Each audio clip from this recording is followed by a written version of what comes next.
nanti kita bisa memahami sistem trading, bisa menguasai sistem trading, maka tentu harus tahu cara entry, dan cara exit. Ya, kita bisa manajemen resiko dengan baik, tapi tidak tahu entry-nya di mana. Kita paham dengan pola candle, kita paham dengan chart pattern dan sebagainya, tapi tidak tahu di mana kita menempatkan titik entry kita. Maka harus tahu cara entry dan cara exit. Kita bisa entry, tapi exitnya tidak bisa. Ya sama saja ya. Kita bisa entry, tapi exitnya tidak bisa. Maksudnya bagaimana? Nah, kita sudah tahu entry, kemudian ketika satu arah dengan transaksi kita sudah profit, kita mau close di angka berapa tidak paham. Artinya tahu cara entry, tapi tidak tahu cara exit. Cara entry ini ya harus tahu kriteria kita untuk entry nanti apa. Oke, kriterianya nanti kita bisa bahas di teknikal ya. Saya cuplik dulu ya. Salah satu bagian untuk kita bisa menempatkan posisi yang terbaik, bisa menemukan titik entry-nya, setidaknya harus mengikuti proses membaca pergerakan arah atau menentukan probabilitas kemana arahnya. Jadi ini harus menentukan dulu probabilitas dulu. Kenapa? Kalau kita tidak tahu arah, ya kita kan bingung. Kalau tidak tahu arah, mau arah kemana entry-nya. Kalau tahu arahnya berpotensi mau naik, tinggal entry buy. Kalau turun, tinggal entry sell. Kalau datar, ya kita tunggu. Maka untuk menemukan atau menentukan probabilitas ini, satu yang harus kita pahami, harus tahu arah trennya. Tren ini tidak harus tren besar ya, tren yang terdekat dari running itu juga tren. Yang dominan di dalam candle-candle terakhir itulah juga tren. Sehingga kalau sudah tahu arah, maka akan lebih aman, akan lebih sehat trading kita. Nah, tentu tren ini harus terbentuk dengan sudah melewati fase namanya breakout. Kalau belum breakout berarti tidak akan jadi tren, ya. Nanti akan melewati fase breakout pertama, breakout kedua dan sebagainya. Ada level yang dilewati di sana. Itu arah nanti akan ketemu. Jadi arah yang paling berpotensi itu hanya ada dua, naik, turun. Kalau datar bagaimana? Datar kita hindari.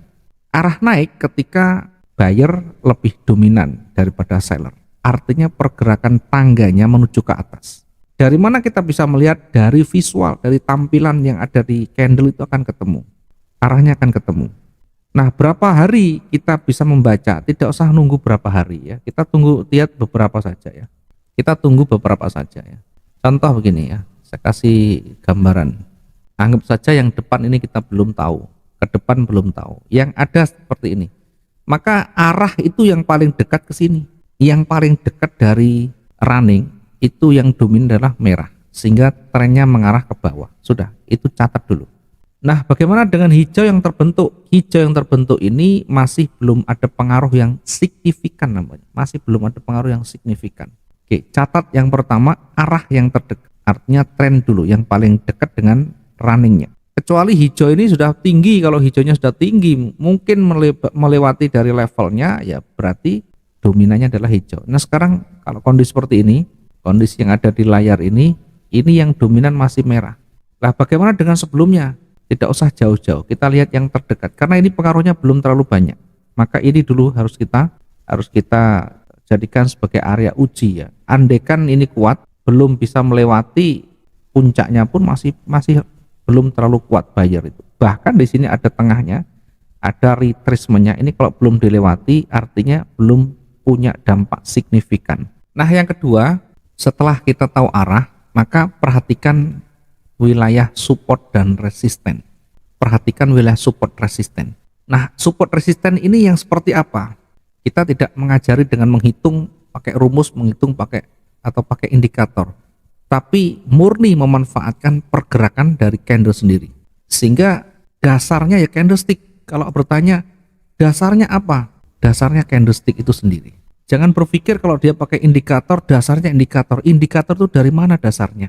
Indikator itu ngambilnya juga dari harga, dari histori, dari harga yang sedang berjalan, dihitung dari historinya. Jangan dipikir kalau indikator berdiri sendiri, dia menciptakan sendiri, enggak. Semuanya dari harga yang sudah terbentuk. Justru indikator itu bisa berdampak delay ya, efeknya bisa tunda. Sementara kalau kita membaca secara real time-nya dari candlestick itu ya seperti itu. Maka yang kedua tadi perhatikan support resisten. Support itu apa, resisten itu apa? Support itu ketika pasarnya bergerak turun, dia terhenti kemudian naik, itu jadi support.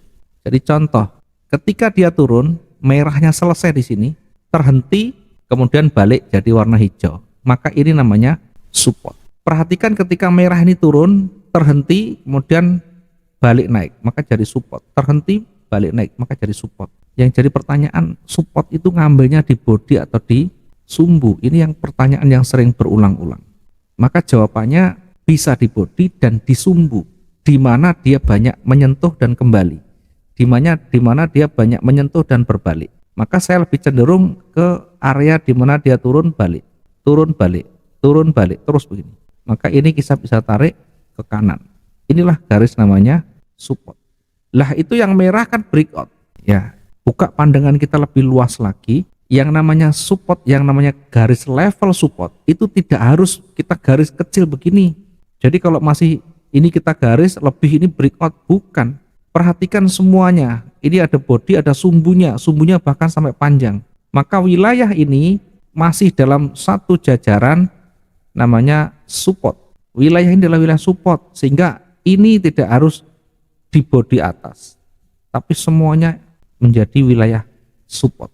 Kalaupun merahnya melewati dan masih berada di dalamnya, maka ini masih di wilayah support. Sehingga di wilayah support tidak mampu melewati, masih tidak bisa break, berpotensi akan kembali naik. Pasar ketika hanya mampir sebentar atau tidak mampu untuk breakout, maka dia biasanya memantul atau dia datar.